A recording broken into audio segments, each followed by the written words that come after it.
So I'm down here in Costa Rica, and again, this is the trip that we do every year. And Ethan's been here with us since 2016, and Ethan's he's the fellow meathead here. Him and his wife are both into the fitness. I guess, what would you say, the fitness niche. They both are strength conditioning coaches. They've both been involved in bodybuilding. They've done all this stuff, and so him and I were chatting about the idea of because you're a brown belt, and he also has been involved in weight training and strength conditioning for like 20 years. 20 years, yeah. Yeah, it's a long time, and so again, two different worlds that kind of come together a lot of times. And I know a lot of you guys ask me questions about like what should you be doing with weights, how should you be lifting, all that stuff. And so I figured I'd bring them on for another perspective. We were just talking about this up in the gym, and I figured we would just share with you guys. So the question that we were kind of talking about was, if you're doing jiu-jitsu, like the question that a lot of times I think you get and I get too is like, what kind of weight training should I be doing? Like, what kind of reps should I be doing?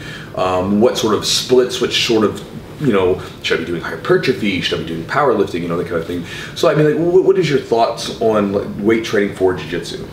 Well, so kind of like what we were talking about, it tends to get split up into two different worlds. So, you got the bodybuilding / hypertrophy world / strength and conditioning, and then you have jiu-jitsu world.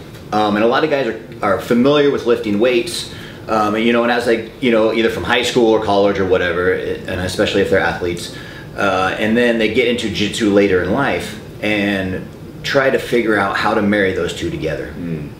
And a lot of it is just understanding that you have to treat it as a whole at some point and not necessarily as two separate things. So yes, you can do jiu-jitsu, and yes, you can do strength and conditioning training, but you have to kind of look at that as a combined effort along everything, because one thing's going to suffer over the other. If you go into strength and conditioning or hypertrophy training and you're looking to be a bodybuilder, then that should be your focus. And maybe jiu-jitsu can be secondary. Maybe it can be your cardio. Maybe it can do flexibility training or whatever you want to call it, or just part of your downtime in between really jacking weights and focusing on the bodybuilding world. If you're doing it the other way around, where you want to focus on jiu-jitsu, but you want to add strength and conditioning, or even want to add a little bit of muscle, you have to kind of think of it a little bit differently too. So you have to put your focus on the jiu-jitsu and think about strength and conditioning or hypertrophy training is literally strengthening the muscle around that joint. And a lot of times that's where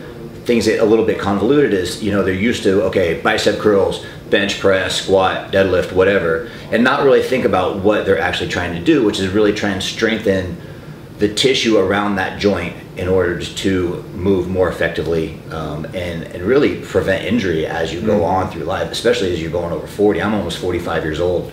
And it's a jacked 45-year-old. And I can tell you that I've never had a major injury. I've never had any major surgeries. And I think a lot of it is, I've been lifting since, I mean, gosh, almost 38 years now. Yeah. A long time. And I think that's a lot of it, is that it's just, I've built my body into, I mean, it sounds cliche, built into a fortress, but I really have. Like, I spent a lot of time really focusing on strengthening everything around my joints, whether I really realized it or not.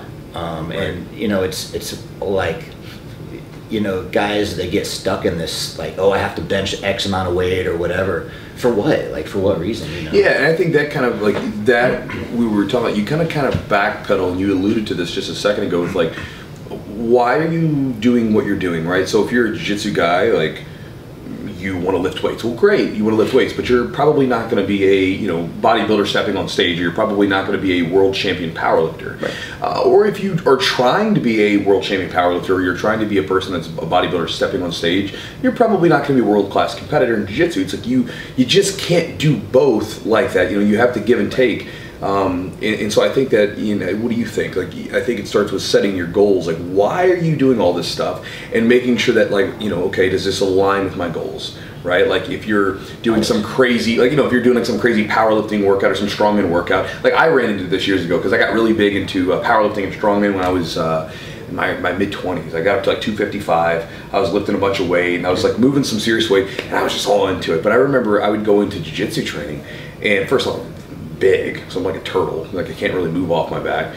And then I'm getting tired faster. And then my body's always sore. I remember like doing like stonework, like the Atlas stones and stuff. And my it's like all of this, and like you're basically doing a like a Romanian deadlift or a stiff leg deadlift off the ground, and you'd be so beat up that when I would go to train jiu-jitsu, I couldn't train very effectively. Sure. So it's like you're doing two things that are fighting against each other instead of bringing them together. Right, exactly. I mean, and part of that too is just your nervous system can only handle so much. Right. You know, and you're focused on too many things at different times, and it's just a matter of really focusing on what is actually important, and that could change. That could totally change. I've done bodybuilding competitions and jiu-jitsu at the same time, and trained to compete in both, but there's a give and take. And I never trained for bodybuilding competition at the same time I trained for jiu-jitsu competition. Everything just kind of it evens out. And now I train definitely more for jiu-jitsu than I do bodybuilding. Now, I just make adjustments as well. What do you think it is about? I mean, I'm sure there's tons of evidence to sort of go with this. I've had, compared to some of my generation, I've had very little injuries. I mean, I've had my injuries for sure. Don't get me wrong, but I've compared to some people, they've had some gnarly injuries. Knock on wood. And then even my buddy Joe, my business partner, he's a big lifter. He's more into Olympic lifting now. But years ago he was into bodybuilding and just traditional strength conditioning, and then he got into CrossFit. And when he was in CrossFit, it was interesting because he had done so much accessory work on the muscles, and so he was so muscular, pretty much well-rounded, right? That when he was doing some of these exercises like the kipping pull-ups and stuff, he didn't get the injuries that other people did. Like other people were dropping like flies because they didn't do any accessory work. He was like, I'm fine, right? And it was one of those things where you notice, like, people might rag on certain types of lifting, but it's like there's something to it. Now this whole body's stronger, and he's able to do this stuff without risking injury. And I've seen this from multiple people. The people that tend to like lift consistently, I've seen them as a coach, they have less injuries. Yeah. I mean, do you know what's behind that, or is it just, you have sort of a thought on that? Well, I do. I mean, just because I live in two different worlds like that. But I live in jiu-jitsu world and I live in the strength and conditioning world. And I know for a fact, being in those worlds, I have several clients who have been in car wrecks, motorcycle accidents, falling off roofs, random stuff like that. And the doctor has told them, if you weren't in such good shape, if you weren't working out, you would have been seriously injured. Guys that are in motorcycle wrecks and land in these weird positions, they're like, you would have been paralyzed if you hadn't been strong. And it's protection, right? So all weightlifting is just the application of force on a joint that you're forcing the soft tissue to respond to. Okay. And that can be tendinous tissue, it can be muscle tissue, primarily muscle tissue. And it literally is.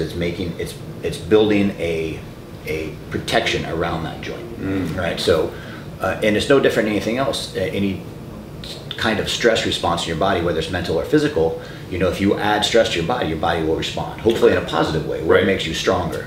Now there's the right dose of stress, right? Right, that's exactly right. Right, you can overstress, absolutely can overstress, but in small increments over time, when you increase that stress, your body will tend to respond and make you stronger, whether it's mentally or physically. And I mean, special operations guys can go on and on about it, how they do that in their training and training the body and the mind in order to do things. Now, that's an extreme, and the downside to that is, if you keep pushing, eventually there is a breaking point. Something's got to give. Something has to give, right? So it's a matter of, in life, and for normal people that aren't special operations, or which is the majority. Well, and you say that, man, but like someone will read a book, or they'll listen to a podcast or something, right? And they'll hear like someone that was from that world, and then they'll try to adopt that to their life, and it's like, whoa. Like you got to remember, these guys, this is what they do, this is how this is how they make their money, this is how they make their living, and at the same time they've had this period of ramping this up. It's like, they didn't step out one day and just boom, all of a sudden do it. And it's like, you got to ease into this stuff. Well, and that's something, and especially since you brought up CrossFit, that's one of the things that people forget, is that type of training was created for that type of athlete. It was created for a military type athlete, competitive type athlete, people that have been used to already punishing their body in a certain way. Right. Whereas you take somebody and you throw them straight into that environment, they just haven't had those incremental steps to get there. And that's what causes a lot of injuries, is you throw people under weight just expecting them to be able to make the same kind of movements. as someone who's been under that weight for 5, 10, 15, 20, in my case, over 35 years. Sure. Well, it's no different than jiu-jitsu. You take, like, let's say if you took some brand new guy that's never done jiu-jitsu, and he comes in for his first class, learns an arm bar. All right, you ready to do a full roll with this, like, you know, like really high level brown belt who's going to go full speed on you? I mean, that guy's going to probably get broken in some way. I mean, because he doesn't know what to do. You know, it's like there's no, you have to sort of like give yourself time to sort of onboard and ramp it up. And that's a great way to look at it too. And people forget that it is time. It's just consistency over time. And you know, the guys that are the guys that remain injury free are the same guys that are, you know, not necessarily every day, but consistently every week doing some sort of strength training, doing something to stress their body to create that reaction of making you stronger. Cool. And so, you know, if someone's trying to like think of a routine, because I mean, there's so much stuff out there. I've tried multiple routines myself, just tons of different ones. Where's a good starting point? You know, because again, like you know, I've talked about this on the channel before.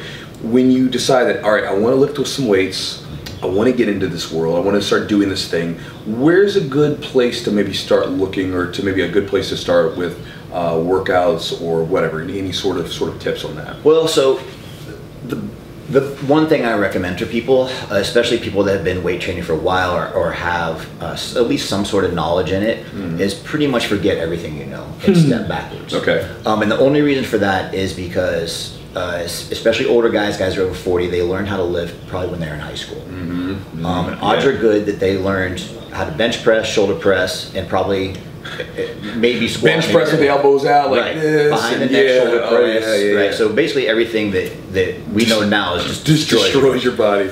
And if you could do it at one time, it doesn't necessarily mean you can do it now. Maybe your shoulders have... And see, that's an interesting thing. You said that because I've noticed this where we'll get, a lot of times in jiu-jitsu, we'll get guys that would used to be athletes, so they used to lift weights a lot and whatever, they used to do these things. And then when they get into jiu-jitsu, their mind still hangs on to like who they were, and their bodies are like, when they start trying to like rev it up, their body's like, hey man, I'm not there anymore. Like I've had a guy come in who was, you know, these high level college wrestlers that haven't wrestled in 20 years, right? And then they come into jiu-jitsu as like a, you know, they want to do something again, and you have to get them to like, hey man, like you got to slow down, because your mind's still wired to be a 20-year-old college wrestler, but your body's like, I'm a 40-year-old like, you know, office guy, whatever, and I don't do any of this stuff, and like I'm breaking down. Yeah, you know, 100% right, and it's and that's what causes injuries, and especially older guys, is that our ego. Yeah. You know, and it's, you know, we may have the confidence to get back in the weight room and do what we got to do, but that ego of remembering how we used to be is what kills us. So you know, if I have people start over and just start with basic body weight movements. And just relearning how your body is supposed to move, and recognizing that your shoulders aren't moving the same way they used to, your knees aren't the same, your hips aren't the same, and that, you know, and it sounds silly, but a lot of that is just, you know, you may have gotten fat over the year, you know, your body moves differently when you're holding a ballast in front of you, or you know, you weigh more than you used to in high school, your body will not move the same. And if you're not recognizing that and you're not able to acknowledge that and kick your ego aside and really get back to, okay, why am I doing this? Am I doing this because I need to move 300 pounds on my shoulders for one reason or another? Most likely not, unless you're a power lifter. Really, you're trying to stay healthy, you're trying to stay strong, and you're trying to do this for the rest of your life. You know, and that's, you know, a lot of guys that come to me, they're like, hey, you know, where do you think I'm going to be in 6 weeks or 12 weeks? And I don't care. I care where you are in 20 years, 25 years, 30 years. Are you still able to do this? Are you able to stay as strong as you are at 60, as you were at 50, as you were at 40? That's huge. And see, that's something too, because we approach jiu-jitsu a lot of times with this humility, right? Like with this humbleness, because, you know, the guy can put it on us, and so it forces it down our throats, right? A lot of times in the weight room, and I'm guilty of this too, I have to catch myself. You know, for instance, if you go up to a guy in the weight room, if you give him a little bit of advice, he's like, get away from me, right? Even though he'll give you the best advice, right? You see a guy like doing a shrug, rotating his shoulder, right? Like down the road, it's going to be a rotator cuff tear, but I'm good, whatever. You know, but even me, like I remember like going into the gym, and like I tend to do, if I do squats, I don't do squats too much. But if I do squats, I'll typically like sit at 225 and I'll do some reps and really just go for quality of movement, opposed to like, all right, we're going to slap it on. But I remember one time there was a guy, I was in like a traditional gym, young kid, and he's climbing, right? He's starting to climb, and I'm like, oh. You know, I just like, you know, I was like, do my 225. I'm like, well, I can put 25 so on. And now we're doing 275. And then I was like, you know, then all of a sudden I realized that at one point I had 3 plates on, and I'm like, what the what am I doing? I had set in to come in and do 225 reps, and now I'm doing 3 to get some young kids going. And I had to remember, why am I in here? I'm in here because I just want to be strong for an older guy that's doing jiu-jitsu. And I'm not old before you guys get all angry on there and comment. But like, my body's had some mileage on it, so I just want to do it to stay healthy. I'm not doing this to be I don't care about numbers anymore. So your advice for people like, getting into weight training, whether, again, depending on where they're at, is to kind of like take that step back, to kind of look at it objectively and say, like, am I lifting, with an ego to try to lift as much weight as possible and breaking myself down, or am I lifting because it's falling in line with what I'm actually trying to do with all this stuff? Yeah, I mean, your goal has to dictate what you're doing, and it is hard to throw your ego out a lot of times. But in the end, no one cares. That kid didn't care what you're. No, he didn't. He didn't care at all. But I care. You care, and that's all. That's what matters. And it's silly, but we get especially guys. But that was me. I always remember being like 24 years old. I was like, I used to be him. I used to. Yeah, sure. It's funny. Yeah. So and I've developed a lot of programs over the years. I actually, I have a couple videos out that kind of show that like progression from. Just body weight motion to basic weight training stuff, and it's a matter of kind of just re-looking at what the purpose of your movement is, and understanding that it's not about how much weight you can push. It's not about yes, there's a challenge. And you can challenge yourself in multiple different ways, and that just comes in with the program and how you design it, how many sets you're doing, how many reps you're doing. I can tell you, me personally, the way I do it is I have a couple different ways I do it. I do no less than 3 sets of anything, so it's anywhere between 3 and 5, maybe 6 sets, depending on what it is. And my rep range is always between 6 and honestly 100. Wow. Depending on what I'm doing. So if I'm doing bodyweight stuff, it could be 100 reps. Right. And it's funny because you tell people, they're like, oh, that's ridiculous. But how often have you seen like 100 rep push-up challenges? Right. Like people do that all the time. Right.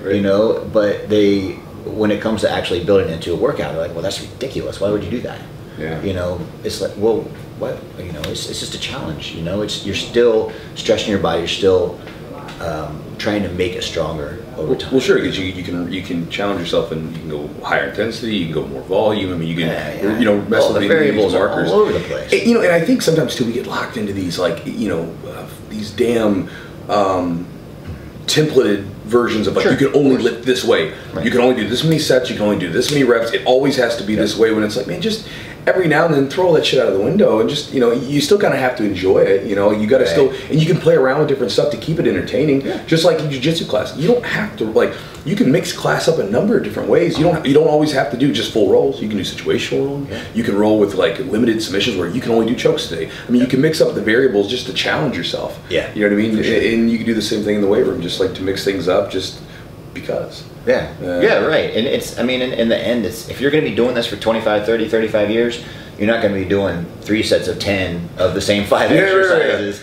3 days a week for the rest of your life. That's just ridiculous. Well, and I found that like if I do a routine for too long, like I found that some of them can give me like tendonitis in certain areas. Like I was doing a bunch of like back work and everything else like to strengthen my back up, and man, I was getting a lot of tennis elbow, and I had to like lay off those movements to do different stuff. Like I was using a supinated grip and everything else, and I had to like change it so that I could change different grips, so I wouldn't just constantly aggravate it. Yeah, for sure. I mean, that's huge, and a lot of that just if you kind of understand how to apply force, and a lot of that's basic biomechanics stuff is changing force direction, and I've shot a bunch of videos over the years like showing guys how to do modified chest press and things like that with just bands and changing force angles and kind of understanding how to actually apply force in a different way to where it's just not always straight down gravity, and you're not always going against the joint in the same way every single time.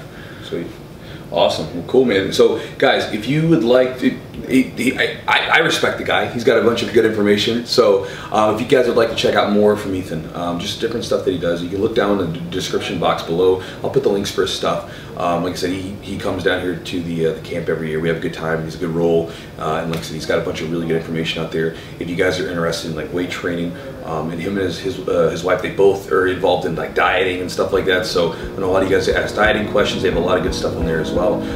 So hopefully this video is helpful to you. Thank you guys for watching. Ethan, thank you, brother. Thank you. Appreciate it. Yeah.